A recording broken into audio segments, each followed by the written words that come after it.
कहा जाता है कि नींद जो है उसका हमारे वजन के साथ बहुत तगड़ा कनेक्शन है। वो तगड़ा कनेक्शन क्या है, कई लोग कहते हैं कि अगर आप ज़्यादा सोते हैं तो मोटे होते हैं, लेकिन वहीं ये भी कहा जाता है कि अगर आप नींद पूरी नहीं कर पाते तो भी आपका वेट बढ़ता है। तो एक्चुअली ये कनेक्शन है क्या, है ना, या फिर नींद के अलावा और क्या चीज़ें होती हैं जो कि किसी भी इंसान का वेट बढ़ाती हैं? स्ट्रेस की वजह से आप ज़्यादा खाने लगते हो या स्ट्रेस हार्मोन्स रिलीज होते हैं, जिसकी बदौलत आपकी बॉडी में कई सारे मेटाबॉलिक चेंजेस होते हैं और weight gain is one of the simplest forms that happens as a consequence. तो नींद और स्लीप एपनिया, इसका कनेक्शन आपने बताया कि मोटापे से हाइपरटेंशन किस लिए होता है, डायबिटीज़ किस लिए होता है, तो हम बोलते थे कि मोटापे की वजह से होता है, बट उल्टा अभी मोटापा एक बीमारी से ही माना जाता है। It's a chronic disorder. WHO ने, इसको वर्ल्ड हेल्थ ऑर्गेनाइजेशन ने इसको डिफाइन किया है कि it is a chronic health condition. हम लोग इंटेक करते हैं कोलेस्ट्रॉल का फूड के थ्रू, उसका कोई बहुत ज़्यादा फर्क नहीं पड़ता है, बिकॉज जो हमारी बॉडी के अंदर जनरेट हो रहा है दैट इज़ मोर इम्पॉर्टेंट। हम खाते हैं और जो बॉडी कोलेस्ट्रॉल, ये दोनों चीज़ अलग अलग हैं। सो जो हम खाते हैं टेक्निकली उसमें से सिर्फ 10 to 15% बॉडी कोलेस्ट्रॉल लेता है। BMI के अलावा एक और पैरामीटर है, वो है शायद कमर का घेरा, उसको भी काफ़ी इम्पोर्टेंट दी जाती है अगर हम वेट की बात करें। सी अगर मैं मान के चलो आप 10 किलो कम हो गए सब डाइट के बाद, एंड उसके बाद क्यों ना आपको लगता है कि अब मुझे इसकी डाइट की ज़रूरत नहीं है, मैं रूटीन अपने डाइट में आ जाता हूँ, तो अगर वहाँ आता तो अगेन वेट गेन हो जाता है। So you must remember this weight gains, I mean this diets are not sustainable. Hydration, जो वाटर लेवल्स हैं आपकी बॉडी में, ये अच्छे से होना चाहिए। सो मिनिमम 3-3.5 लीटर्स होने चाहिए, because you are doing lot of workout. जिन्होंने ऑलरेडी 6 महीने 1 साल ट्राई कोशिश किया है, it's just not possible. So in that we straight away recommend them surgery and work them. And what is the success rate of this kind of surgeries?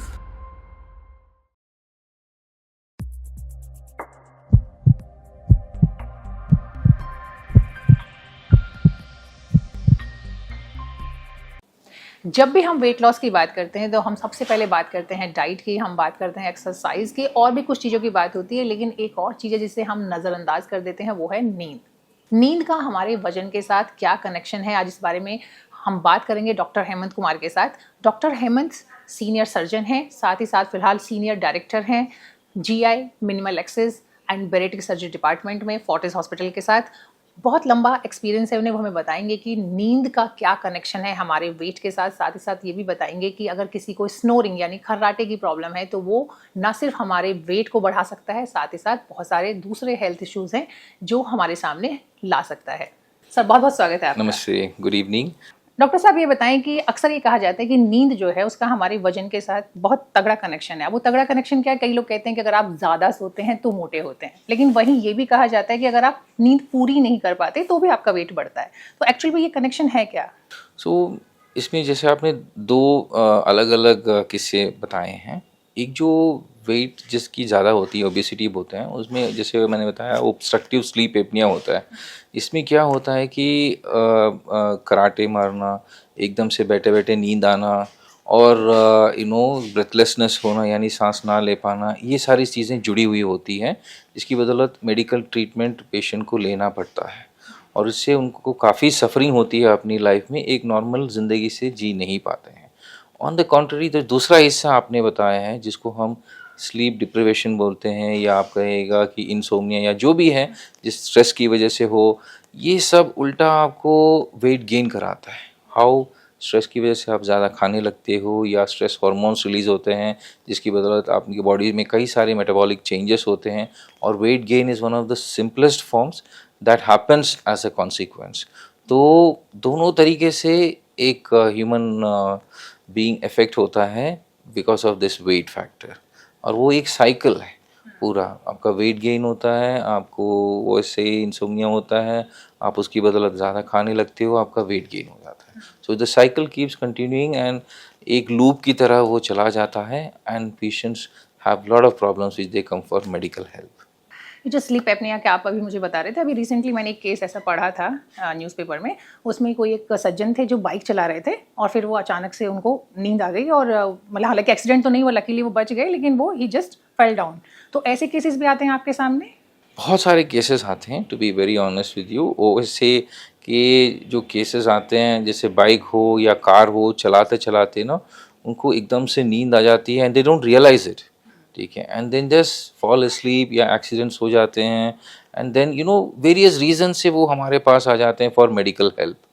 So then we realise कि actually उनका जो problem है it is not because कि वो सोए हो या वो कराटे मारे हो या वो ब्रेथलेसनेस हुए हो। बेसिक रीज़न है कि उनकी obesity is a basic problem, जहाँ से वो उनके सारी बाकी सी सारी इश्यूज़ या प्रॉब्लम शुरू हो जाती हैं।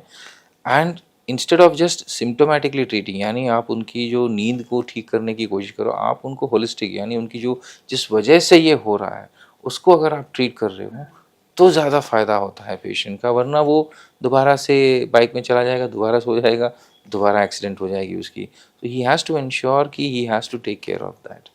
राइट।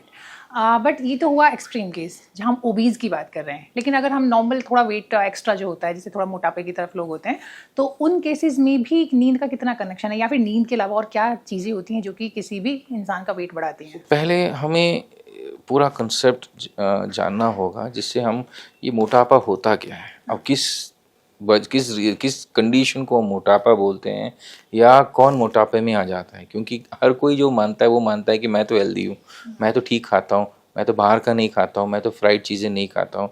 बस इन सब को ना खाने से या ना करने से आप हेल्दी नहीं हो जाते।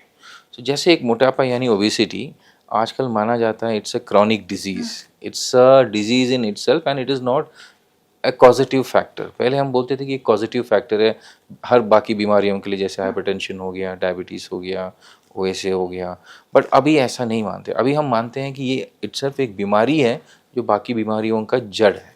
ठीक है, तो अगर देखा जाए कि मोटापा होता क्या है, व्हाट इज़ ओबेसिटी, तो ओबेसिटी को हम बोलते हैं कि excess deposition of fat in the body, right. So किस क्राइटेरिया में आता है, आजकल जो एक्सेप्टेड क्राइटेरिया है वो है हाइट और वेट के हिसाब से जो हम देखते हैं बॉडी मास इंडेक्स या बीएमआई। जो नॉर्मल कैटेगरी के लोग होते हैं 18 से 25 तक के जो होते हैं बीएमआई, वो नॉर्मल कैटेगरी के होते हैं। 25 से जो 30 तक होते हैं ये आते हैं ओवरवेट कैटेगरी में, और 30 के ऊपर आते हैं ओबेसिटी कैटेगरी में, और 35 के ऊपर यानी 35 के ऊपर आते हैं ये मॉर्बिड ओबेसिटी। मॉर्बिड ओबेसिटी यानी जो आपको लाइफ को प्रॉब्लम्स क्रिएट करते हैं, आपकी ऑर्गन्स को प्रॉब्लम क्रिएट करते हैं। या तो आप इसके बारे में जानते हो या आपने अभी तक जाना नहीं है। अगर आप टेस्ट या सारा कुछ करोगे तो आपको ये सामने नज़र आएगा। सो जो ओबेसिटी इन जनरल जो 30 के ऊपर जाता है, वो अगर आप देखा जाए तो ओवरवेट कैटेगरी से ही इफेक्ट होने लगता है। जब तक हमें पता चल जाता है हम ओबेसिटी या मॉर्बिड ओबेसिटी कैटेगरी क्रॉस कर चुके होते हैं। तो इसलिए आपको अपनी जो लाइफस्टाइल में या जनरल रूटीन लाइफ में भी आपको एक अंदाज़ा होना चाहिए कि आप किस कैटेगरी में बिलोंग करते हो, आपकी वेट कहाँ जा रही है। सो अगर आप ओबेसिटी कैटेगरी में हो तो then you have to ensure कि आप एक मेडिकल हेल्प लो, या इंश्योर कि आपका लाइफस्टाइल आप बदल दो, ताकि आप इन सब प्रॉब्लम्स में फंसो ना। बीएमआई के अलावा एक और पैरामीटर है, वो है शायद कमर का घेरा। उसको भी काफ़ी इम्पोर्टेंस दी जाती है अगर हम वेट की बात करते हैं। अगर मैं आपको बता दूं कि एक पेशेंट का आप हाइट वेट नाप के मुझे भेज दो, कभी कभी वो बहुत मुश्किल हो जाता है, बिकॉज आपके पास वेइंग मशीन नहीं होता, या हाइट देखने के लिए मशीन नहीं होता है, या कोई क्लैरिटी नहीं होती। तो इन सब सर्कमस्टांसेस में अगर हम पेरिफेरी की बात करें या कोई घर में है तो बात करें तो बहुत मुश्किल हो जाता है। तो यहाँ पे वेस्ट टू हिप सर्कमफ्रेंस जो रेशियो हम बताते हैं ये बहुत काम लगता है। तो ये बेसिक अंदाज़ा से आपको बता देगा कि ये कैसे किस शेप में जाता है किस में। तो वेस्ट और आपकी हिप रेशियो से हमें एक अंदाज़ा हो जाता है कि ये किस कैटेगरी में आते हैं। बट वही है, ये एक ज़्यादा से लेमैन की तरफ ही जाता है। बट मोर क्राइटेरिया जो एक्सेप्टेड है वो बीएमआई है। बट वो भी आजकल और बदलाव में आया, नए नए पैरामीटर्स आ रहे हैं, but as of now it is accepted और हाइट वेट रेशियो बीएमआई जो बोलते हैं। तो नींद और स्लीप एपनिया, इसका कनेक्शन आपने बताया कि मोटापे के साथ किस तरीके से जुड़ा हुआ है।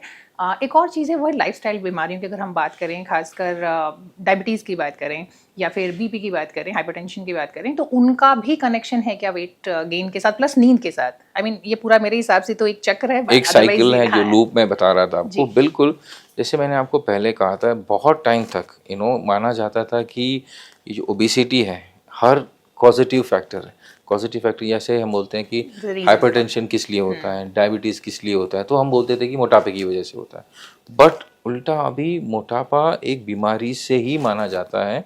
It's a chronic disorder. WHO ने इसको, वर्ल्ड हेल्थ ऑर्गेनाइजेशन ने इसको डिफाइन किया है कि it is a chronic health condition.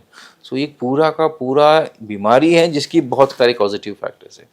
But आजकल जो हम इसको कैटेगरिकली बोलते हैं, मेटाबॉलिक एक्स सिंड्रोम के नाम से जाना जाता है, जिसमें आता है डायबिटीज़, जिसमें आता है हाइपरटेंशन, जिसमें आता है हाइपरलिपिडेमिया यानी जो आपकी कोलेस्ट्रॉल जो ज़्यादा होती है, ये सब मिलके एक मेटाबॉलिक एक्स सिंड्रोम हो जाता है।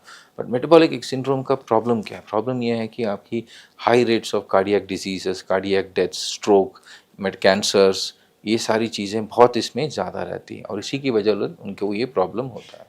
जी, ये जो अभी आपने कोलेस्ट्रॉल का ज़िक्र किया, तो पहले माना जाता था कि कोलेस्ट्रॉल जो है वो बहुत खतरनाक होता है हम लोगों के लिए और हमें अपनी डाइट में से उसे एलिमिनेट करना चाहिए, हटा देना चाहिए।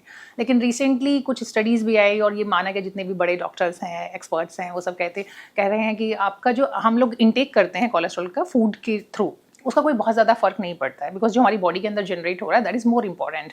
तो अगेन एक कन्फ्यूजन क्रिएट हो गया है कोलेस्ट्रॉल को लेकर। सो इन जनरल मैं यही बता रहा हूँ कि कन्फ्यूजन था नहीं, to be very honest with you, medical fraternity में ये कोई कभी इशू नहीं था। आप कोई भी चीज़ जैसे परसीव करते हो उसी की तरफ ये जाता है। I tell you why. जो बॉडी में कोलेस्ट्रॉल जो हम खाते हैं और जो बॉडी कोलेस्ट्रॉल, ये दोनों चीज़ अलग अलग हैं।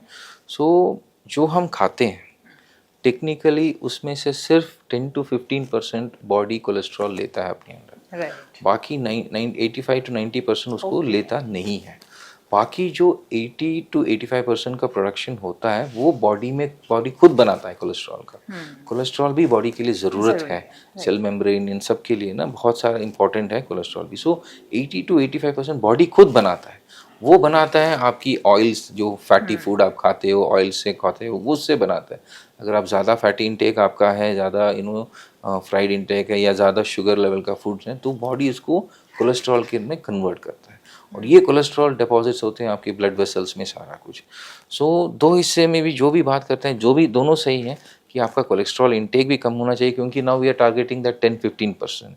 And at the same time आपका बाकी का जो फूड भी है, जैसे फैटी फूड है या फ्राइड फूड है या high sugary high calorific diet food है, इनको भी कंट्रोल में रखना चाहिए, बिकॉज इनकी बदौलत बॉडी उसको ज़्यादा प्रोडक्शन करता है। So you have to keep a check on that also. So it's not only about cholesterol food, it's about the supporting foods also. अगर मैं आपसे एक आम आदमी के लिए कुछ टिप्स जानना चाहती हूँ कि जो वेट लॉस के लिए, will discuss about the medical aspect also, but पहले इनिशियली मैं जानना चाहती हूँ कोई सिंपल तरीके जो कोई अपना वेट घटाने के लिए इस्तेमाल कर सकते हैं, तो किन चीज़ों, 3 या 5 चीज़ें आप हमारे साथ शेयर करें जिन पर फोकस करना है। इनफैक्ट जब मेरे पास पेशेंट्स भी आते हैं जो बेरियाट्रिक सर्जरी के लिए आते हैं, तो इनिशियली मैं इमीडिएटली बोलता नहीं हूँ उनको कि आप सीधा सर्जरी करवा लो, राइट, ठीक है, बिकॉज मोस्ट इम्पॉर्टेंट थिंग है कि हमें पेशेंट की तरफ से भी एक एफर्ट देखना होता है कि उनका भी रोल है इसमें सर्जरी का। जैसे मैंने किसी का सर्जरी कर दिया और उसके बाद पेशेंट खाने में कोई बदलाव नहीं लाएगा तो उसका वेट लॉस होना कम हो जाएगा, तो मेरे लिए वो अच्छी बात नहीं है। It's not a success story at all. तो हम ऑलवेज हमेशा पेशेंट को एडवाइस करते हैं और थोड़ा टाइम उनको दे देते हैं कि आप अपने लाइफ में सुधार लाइए। इसमें मेन इंपॉर्टेंट चीज़ जो हम बोलते हैं, स्ट्रेट शॉट की जो शुगरी फूड आप खाते हो उसको बिल्कुल कम कर दीजिए, how much ever possible, right from chocolate से लेके स्वीट से लेके जो जंक आप इमेजिन कर सकते हो, जो जंक आपकी लाइफस्टाइल में है, एरेटेड ड्रिंक्स लाइक फिज्ड वाले ड्रिंक्स जो प्योर शुगरी फूड्स ही होते हैं, वो कम करें। Second and foremost I tell them कि रिफाइंड फ्लोर यानी जो मैदा वाली चीज़ है वो बिल्कुल ना के बराबर रखे अपने लाइफस्टाइल में, because maida is on more food which is not very good for the high glycemic index की वैल्यू रहती है। बाकी जो भी खाएं आप मॉडरेशन में खाएं, अपने जो डाइट में है उसमें सारे पोर्शंस होने चाहिए, जैसे फ्रूट्स हो, वेजिटेबल्स हो, गुड प्रोटीन कंटेंट हो, जो आपका कैलोरी कंटेंट है जैसे वो राइस है, जो वीट है, आटा है, वो सबसे कम रखें, ठीक है। बाकी की डाइट आप अच्छे से लें। लोगों का क्या है कि वो इंटरमिटेंट फास्टिंग, कई सारे डाइट्स ये सब ट्राई करते हैं, ये गलत नहीं है, ठीक है, बट व्हाट इज सस्टेनेबल नहीं है, दैट इज इम्पोर्टेंट थिंग। जब तक आप कर रहे हैं यस, जब तक आप कर रहे हैं आप रिजल्ट है। तो मान के चलो आप 10 किलो कम हो गए इन सब डाइट के बाद, एंड उसके बाद क्या नाउ आपको लगता है कि अब मुझे इसकी डाइट की ज़रूरत नहीं है, मैं रूटीन अपने डाइट में आ जाता हूँ, तो अगर वह आता तो अगेन वेट गेन हो जाता है। So you must remember this weight gains, I mean this diets are not sustainable. तो आपको क्या चाहिए अपने लाइफस्टाइल में, जो भी आप करेंगे काफ़ी टाइम तक करेंगे। Third and fourth most important point which I keep telling my patient की हाइड्रेशन। जो वाटर लेवल्स हैं आपकी बॉडी में ये अच्छे से होना चाहिए। सो मिनिमम 3-3.5 लीटर्स होनी चाहिए, because you are doing lot of workout, ठीक है। 2.5 litres is the recommended thing. मैं 500 ज़्यादा कर देता हूँ, अपने पेशेंट को बोल देता हूँ कि आप अपना हाइड्रेशन थोड़ा अच्छे से रखिए, 3.5 लीटर्स पर 10 से डे, 12 ग्लास होता है because yes, because the fifth point which I want to highlight is exercise. ठीक है, एक्सरसाइज का मतलब ये नहीं कि आप जिम जाओ, वेट्स लिफ्ट करो, अपने बॉडी को 6 पैक्स बनाओ, 20 बाइसेप्स बनाओ, this is not exercise. Active रहने आपको। Yes, exercise again, exercise is also not कि मैं घर में बहुत काम करती हूँ, मैं तो कुकिंग से लेके झाड़ू पोछा से लेके वो तो मुझे लगता है उल्टा यस, उनका एक टायरिंग हो रूटीन जाता है। है। एक्सरसाइज होता है जो एक डेडिकेटेड टाइम उसके लिए अलॉट करते हो, और आपने as simple as walking, as simple as running, as simple as moving around doing, but a dedicated time and a dedicated plan। और एक्सरसाइज में भी ऐसा नहीं होना चाहिए कि बस आधे घंटे आप वॉक कर रहे हो, पिछले 10 साल से आधे घंटे ही वॉक कर रहे हो। इसमें भी एक बॉडी को एडाप्टेशन हो जाता है। So try to increase, try to push your body, try to do in a very formal way, ताकि आपकी बॉडी को ना एक वो अंदाज़ा हो जाए कि you are being pushed, you got to do better. Right, ये बहुत ही इंपॉर्टेंट चीज़ आपने शेयर की है कि जो आप बता रहे हैं कि आपको रूटीन नॉर्मल क्या होता है कि वॉक करने जा रहे हैं, सब लोग Yes, वॉक कर रहे हैं, yes, आधा घंटा 45 exactly, मिनट, सुबह कर लिया, शाम कर लिया। exactly, लेकिन उसमें भी हमें वेरिफिकेशन yes, चेंजेस की उसमें जरूरत भी होती यू है। Have to be very conscious. I think normally हम लोग कहते हैं वॉक कर रहे हैं, एक रूटीन होता है, मॉर्निंग में चले गए, इवनिंग में चले गए, तो उसमें भी एक वेरिएशंस की जरूरत होती है। Yes. साथ साथ जैसे भी जो भी आप थोड़ा पुश कर रहे हैं अपने लिमिट को, सपोज आप Absolutely. 20 मिनट कर रहे हैं तो आप 30 मिनट करें, 30 मिनट यस, कर रहे हैं तो 40 मिनट्स एब्सोल्युटली। करें, मैं इस बोलूँ, तरीके से। कल आज आप जैसे 10 कदम चल रहे हो, कल 11 कदम कर दीजिए, परसों 12, 13, ऐसे इंप्रूव करते जाइए। इससे आपकी बॉडी की एंड्योरेंस भी बढ़ती जाएगी, स्टैमिना भी बढ़ता जाएगा। कोई क्राइसिस सिचुएशन आया तो your body will be able to take it well. So that is the most important thing, rather than simply walk कि मैं आधा घंटा चला हूँ, मैं ये कर रहा हूँ, वो कर रहा हूँ, मैं 10,000 स्टेप कर रहा हूँ, 8,000 स्टेप कर रहा हूँ। इसकी उतनी वैल्यू नहीं है। वैल्यू है, डेफिनेटली नॉट देयर, बट अगर आप उसी को थोड़ा सा मॉडिफाई करके जाते हो, उसके साथ साथ सिंपल वेट्स या जो आपकी बॉडी के लिए अलाउेबल है, तो वो आप कर सकते हैं। That will also be good. अच्छा, ऐसे भी सजेस्ट किया जाता है कि अगर आप वॉक कर रहे हैं तो आप उसमें कुछ चेंजेस कर दें यस, अपनी, कुछ जैसे कि कई चेंजेस बार आप ऐड कर weight, जैसे लेते हैं। आप टू बता बी ही रहे वेरी हैं कि ऑनेस्ट, अभी public I mean in Delhi specially आपके पास कई पार्क्स में देयर सम सेल्फ वेट्स वाले लगाए हुए हैं, मशीन्स लगाए हुए हैं। They can use that open as simple as, gyms yes, रहते हैं। open gyms की बात करें तो they can use that facility also at the same time, that will also help। उसके अलावा body weight exercises which you can do anywhere at home, simple squats हो, push-ups हो, some jumping is possible। ये सारी चीज़ें बहुत ही effective हैं body को फिट रखने के लिए। that is more important। Right, तो डाइट आपने बताया, साथ साथ एक्सरसाइज की बात हो गई, फिर ये भी बताया कि आपने किस तरीके से आपको एक्सरसाइज को चेंज करना है, रूटीन नहीं Absolutely, करना है। yes। लेकिन एक और चीज़ है जहाँ से हमने अपनी बातचीत शुरू की थी, वो थी नींद। तो आई थिंक नींद भी बहुत ज़रूरी है हमारे वेट को Absolutely important। Healthy weight maintain करने Absolutely। के लिए। 7 से 8 घंटे जो नॉर्मली कहा जाता है, रिकमेंडेड है 6 to 8 आवर्स। जी। ठीक है, और उसमें अगर आप डिवाइड भी करना चाहो, not less than 4 to 5 hours in one particular time. ठीक है, जैसे कई लोग दोपहर को सोते हैं फिर रात को कंटिन्यू कर देते हैं। So what is more important here is it's not 6 to 8 hours, it's that routine in your life. ठीक है, आप मान के चलो आज 6 से घंटे आप सो गए, 9 से 5 बजे तक या 6 बजे तक। कल आप सो रहे हो 11 से 8 बजे तक, परसों आप सो रहे हो 2 से 6 बजे। आप अपनी आके body बता रहे हो clock के कि साथ यस, जो है, आप आके ये बता रहे हो डॉक्टर साहब मैं तो 6 से 8 घंटे सो रहा हूँ। ठीक है, तो क्या, that is not the thing. एक होना चाहिए रूटीन, एक फिक्सड रूटीन होना चाहिए। कभी कभार हुआ किसी इमरजेंसी में या किसी प्रोग्राम या कुछ किसी वजह से आपको हो गया, वो ठीक है, but as a routine day to day lifestyle में यू हैव टू इंश्योर कि आपका एक रूटीन होना चाहिए, हर चीज़ का एक टाइम होना चाहिए, and that time you should make, because otherwise what happens, it's a stress condition. जब स्ट्रेस कंडीशंस में आपका हार्मोन ऑलरेडी रिलीज हो गया, मान के चलो रूटीनली आप 9 बजे सो रहे हो, बट आजकल आप सो रहे हो 2 बजे 3 बजे एंड यू हैपेजाइड है, तो आपकी जो हार्मोन्स रिलीज होते हैं, these stress hormones first and foremost they do is create a hunger situation जबकि आप खा रहे हो। एंड सेकेंड थिंग, जो आप खा रहे हो उसमें बॉडी को लगता है कि काफ़ी स्ट्रेस सिचुएशन है, उससे ज़्यादा से ज़्यादा बॉडी अपने लिए एनर्जी यानी कैलोरी कंटेंट उससे ले लेता है, जो आपके लिए ठीक नहीं है। जनरली आपकी रूटीन लाइफस्टाइल अगर आप ठीक से करते हैं तो बॉडी उस फूड से ज़्यादा कैलोरिक वैल्यू नहीं लेता है, but under stress condition it will try to take more. तो ये जो मोर आपकी बॉडी में आ जाता है, ये फैट की तरह डिपॉजिट हो जाता है, ओबिसिटी की तरफ लेके जाता है। Okay. That is what in ये जनरली इट बहुत ही हैपेंस. इम्पोर्टेंट एस्पेक्ट है, नॉर्मली इस पे कोई Yes. ध्यान ही नहीं देता और इस पे बात भी बहुत कम होती है. Yes. तो चूंकि डाइट पे भी आपने बात की थी और बताया था कि हेल्दी डाइट है, बट अगेन शायद हेल्दी डाइट हम लें उसके लिए साथ साथ ये भी बहुत इंपॉर्टेंट है कि हम टाइम पर डाइट अपनी जो भी खाना टाइम खाते हैं. Time. So I tell my patient small spaced out meals. ठीक है, जैसे हर 3 घंटे में आप कुछ ना कुछ खाते रहिएगा. इससे बॉडी की मेटाबॉलिक रेट भी अच्छे से मेंटेन होगी and at the same time एक हंगर सिचुएशन नहीं आनी चाहिए. That is what it creates. आपको ऐसा नहीं लगना चाहिए कि मुझे भूख लगी है, मुझे खाना है. तो that moment you tend to eat more. That moment आपका क्रेविंग ज़्यादा बढ़ जाता है. तब आपको लगता है कि मैं केक खाऊं, आइसक्रीम खाऊं, थोड़ा सा कोका कोला पीऊं. यू नो हाँ, यू तब कुछ टेंड टू ऐसा खाना डिविएट. चाहते हैं ना जो यस, थोड़ा सा. रादर आप क्लॉक देखो, अच्छा 11 बज गए हैं, भूख नहीं लग रही है बट मेरा ये खाने का वक्त है, आई मस्ट ईट समथिंग. सो भले ही कम खाओ but you are feeling good, you not feeling hungry. That way around आपका जो डाइट साइकिल है अच्छे से फॉलो हो जाता है. बट सर यहाँ पर एक क्वेश्चन है मेरे मन में, जो आपने बताया कि आपको एक पर्टिकुलर टाइम पे खाना और गैप बहुत लंबा नहीं रखना है. Normally Absolutely. डायबिटिक पेशेंट्स वगैरह को सजेस्ट किया जाता है. लेकिन जो इंटरमिटेंट फास्टिंग जो कि आजकल बहुत इन है, तो उसमें तो जितना लंबा टाइम एटलीस्ट 14 to 16 आवर्स कोशिश करते हैं लोग स्ट्रेच करने की. तो अगेन ये फिर कॉन्ट्रडिक्शन हो गया दोनों बातों तो में. मैंने आपको पहले ही कहा था ये सस्टेनेबल डाइट नहीं है. Okay. आप इंटरमीडिएट फास्टिंग क्यों कर रहे हो? नाउ लेट मी से, exactly, let me say you are normal. Would you like to do intermediate fasting? No, of course Exactly. Because you are into that obese condition, that is why you are trying out intermittent fasting. अगर आप बिल्कुल normal इससे हो, आपका wait normal है, then you just like to go the way you are. Why would you want to change anything different? So जो intermittent fasting ये सारा होता है उन लोगों के लिए करते हैं जो अपना 5 किलो 10 किलो 15 किलो लूज़ करना चाहते हैं. Then उस टाइम भी मैंने बोला then what? उसके बाद क्या? Most of the people if you ask them ना, अगर आप उनसे बात करो, वो इंटरमीडिएट फास्टिंग इसलिए कर रहे हैं ताकि वो अपनी नॉर्मल लाइफस्टाइल में आ जाए. नॉर्मल लाइफस्टाइल में उनका इंटरमीडिएट फास्टिंग नहीं है. 10 किलो कम हो जाएंगे, नॉर्मल लाइफस्टाइल में आ गए और फिर नॉर्मल खाना पीना शुरू करेंगे. So intermediate fasting is not a condition which is tried for a very long duration of time. Again intermediate fasting की बात किया जाए तो there are lot of variations in that, just like the way we see in our life. तो कई लोग उसमें water allow कर देते हैं, कई लोग उसमें ग्रीन टी अलाउ कर देते हैं, कई लोग उसमें फ्रूट्स अलाउ कर देते हैं.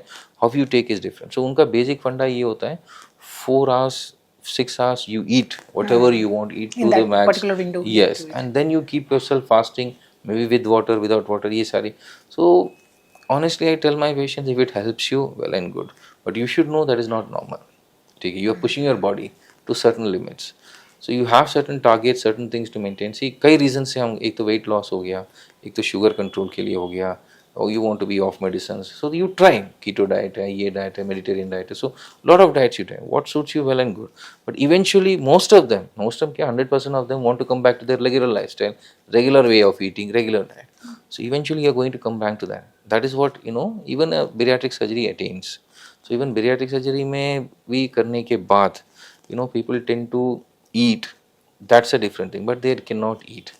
So एक तरह का फास्टिंग भी आप मान के चले, एक तरह का ये, but these things do not hold on for a long duration. I am not in very much favour of intermediate fasting और extreme diets that is actually going to cause harm to your body.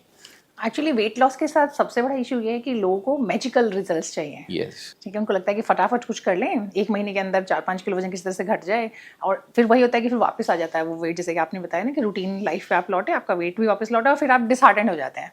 आपको लगता है मेरा वजन तो मतलब कम हो ही नहीं सकता है. सो ये तो रहा कि एक नॉर्मल हेल्दी तरीका वेट लॉस का. तो अगर मैं आपसे जानना चाहूँ कि पर मंथ कितना केजी तक वेट रिडक्शन नॉर्मल या अच्छा माना जाएगा? If you ask me 4 kilos per month is good. Okay, not more than that. Not more than that. Would not be recommending. If you are going in the traditional way, normal way, 4 kilos per month is a good one. And if you are actually working on a plan, आप एक plan के work कर रहे हो, तो at least 2 kilos तो होनी चाहिए. If you are not achieving 2 kilos per month weight loss on your diet and exercise ना, then you are not doing something right. अच्छा, 2 किलो अगर मैं आपसे जानना चाहूँ कि 2 किलो कैसे घटा सकते हैं, क्या चेंज कर सकते हैं डाइट में, या फिर एक्सरसाइज क्या ऐड कर सकते हैं? फर्स्ट एंड फॉरमोस्ट जो मैंने पॉइंट बताया कि शुगरी फूड्स कट डाउन कीजिए. That is the single most reason for gaining of weight and it will help you lots. You can try various other things, अपना आप कर सकते हैं. That is the first and foremost thing you cut down. Second thing which I have seen in my career और practice, जो last meal before you sleep, okay, that should be the minimum.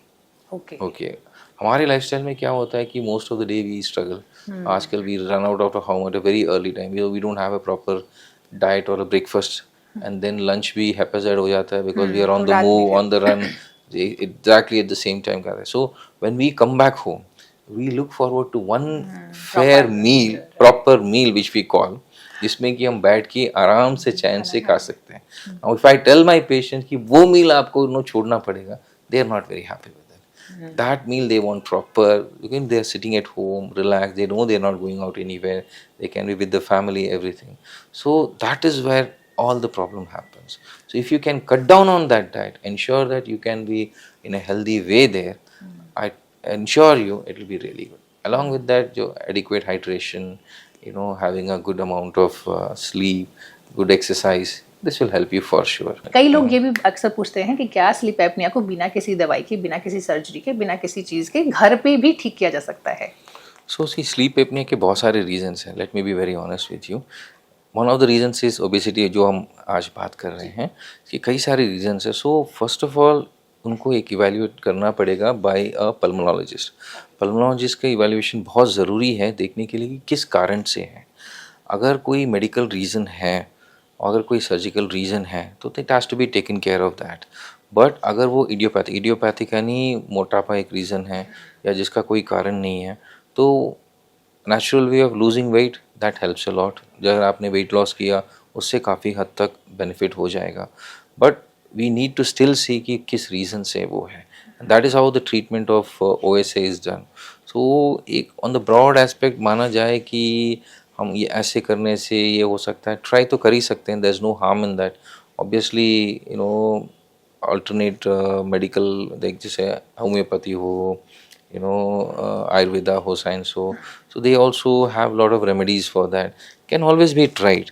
But what my suggestion is, आप पहले एक pulmonologist को दिखा के उसको clarity में लाइएगा ताकि it can be brought out. And so हमारे टीम में जब भी हम पेशेंट को वैसे डील करते हैं तो हम डायरेक्टली उनको ये नहीं बोलते कि आप सर्जरी कराओ सब ठीक हो जाएगा। हम उनको पहले पल्मोनोलॉजिस्ट के पास भेजते हैं, पल्मोनोलॉजिस्ट से डिसाइड कराते हैं कि उनको क्या प्रॉब्लम है, किस लेवल की OSA हैं। तो हम in fact we go to the extent of getting sleep studies done also.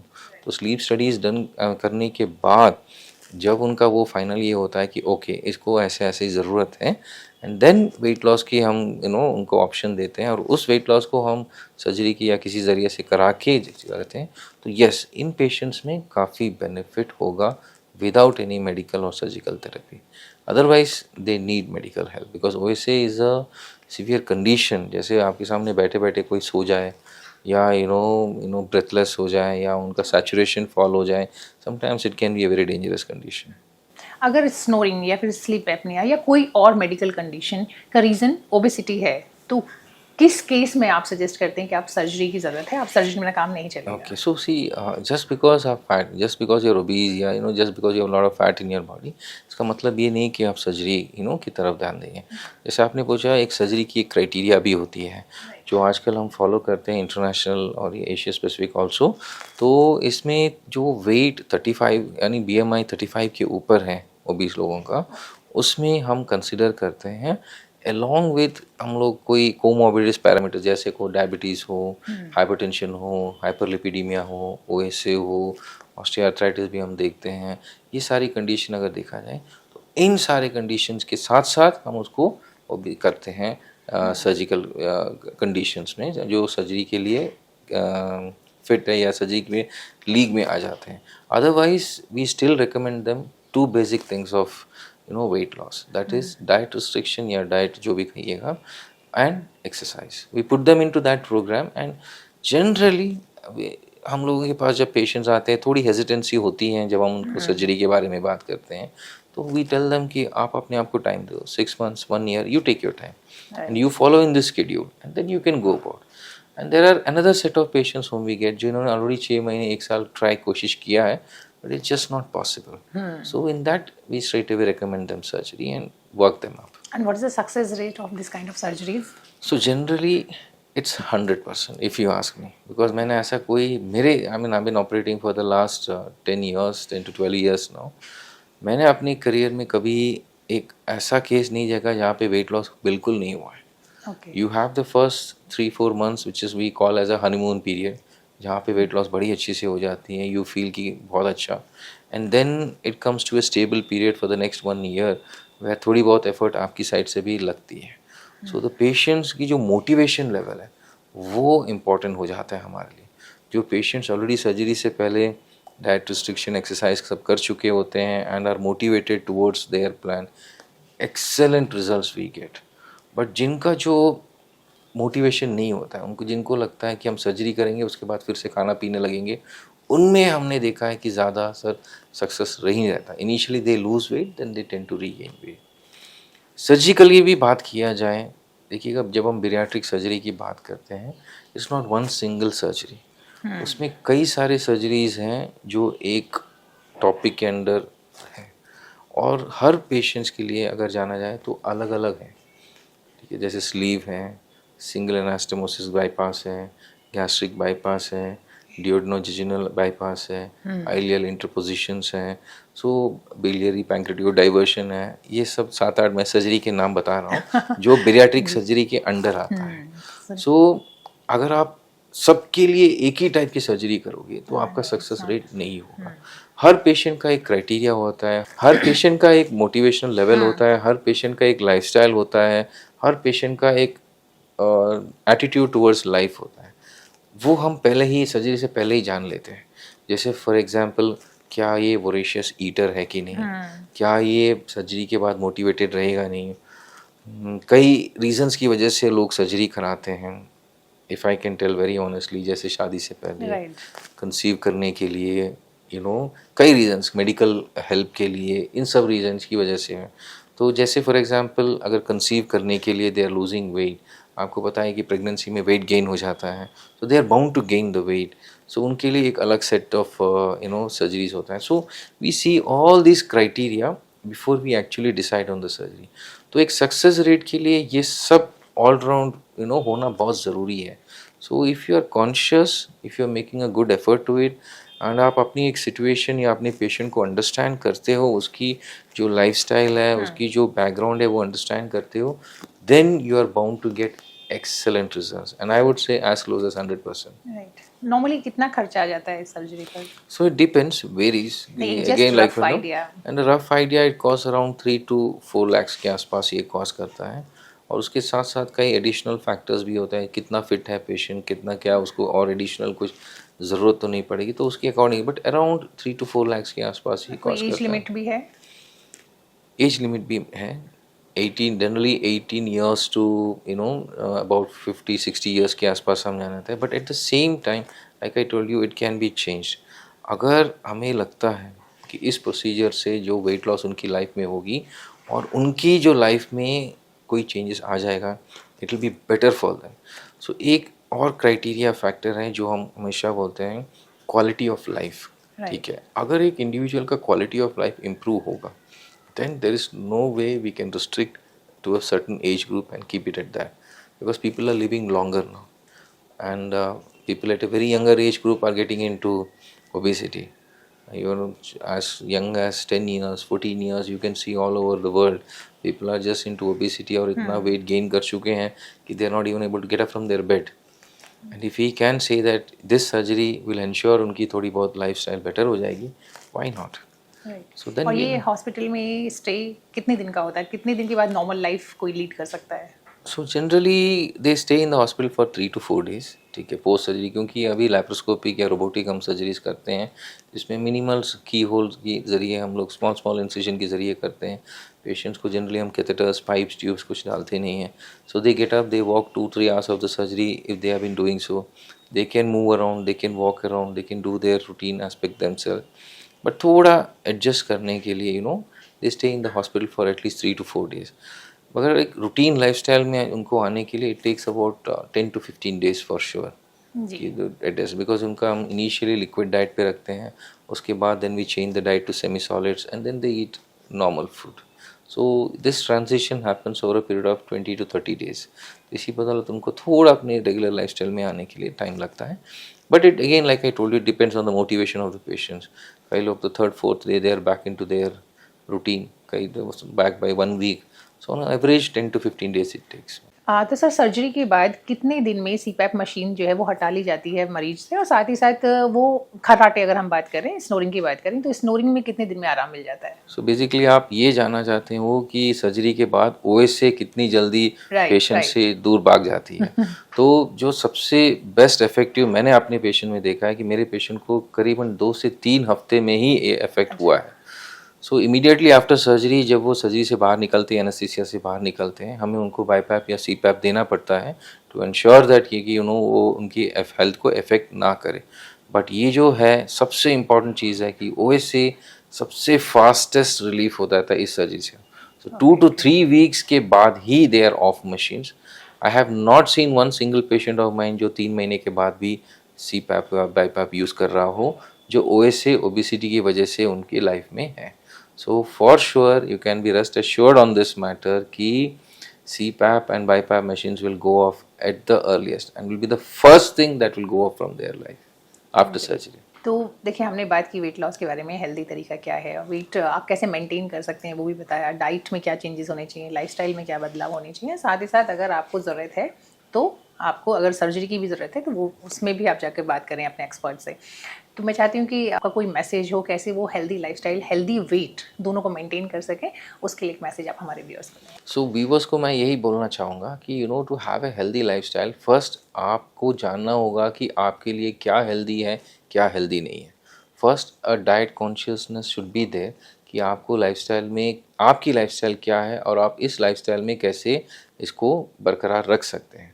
First of all if you ask me, जो शुगरी फूड है, high sugary food, right from cakes, pastries, chocolates, ice creams, aerated drinks, फिज drinks, ये सब आप अपनी lifestyle में जितना कम कर सकें, even if you ask me ना के बराबर कर सकें, सो that is the best way. Second, जो आपको सबसे इम्पॉर्टेंट चीज़ है, हाइड्रेशन। हाइड्रेशन अच्छे से रखिएगा, water intake should be good, at least 12 to 14 glasses या 3 से 3.5 लीटर तक का जो पानी आप डेली ले पाएंगे, इससे आपको काफ़ी बेनिफिट होगा। Third important thing is if you can cut down on refined flour, यानी मैदा की जो चीज़ें आपकी लाइफस्टाइल में, right from samosa, kulcha, naan, momos, noodles, pizzas, जितना आप कम कर सकते हो, इससे भी आपको काफ़ी फ़ायदा होने वाला है। जो सबसे अंडररेटेड चीज़ होती है वो है exercise. Exercise is a very important part of your life and you have to ensure कि आप एक्सरसाइज अपनी लाइफस्टाइल में रोज़, ऐसा नहीं है कि 3-4 दिन में एक बार, रोज़ एक रखिएगा। And at the same time इसी एक्सरसाइज में आपको ऐसे चेंजेस रखने होंगे जिससे कि आप अपने आप को एक चैलेंज कर सकते हो, अपनी एंड्यूरेशन, अपनी स्टैमिना को बढ़ा सको एंड आप एक ऐसी लेवल पे आओ जैसे कि कोई भी दुर्घटना या something side that happens to you, your body is able to take, आपकी बॉडी इसको झेल सके।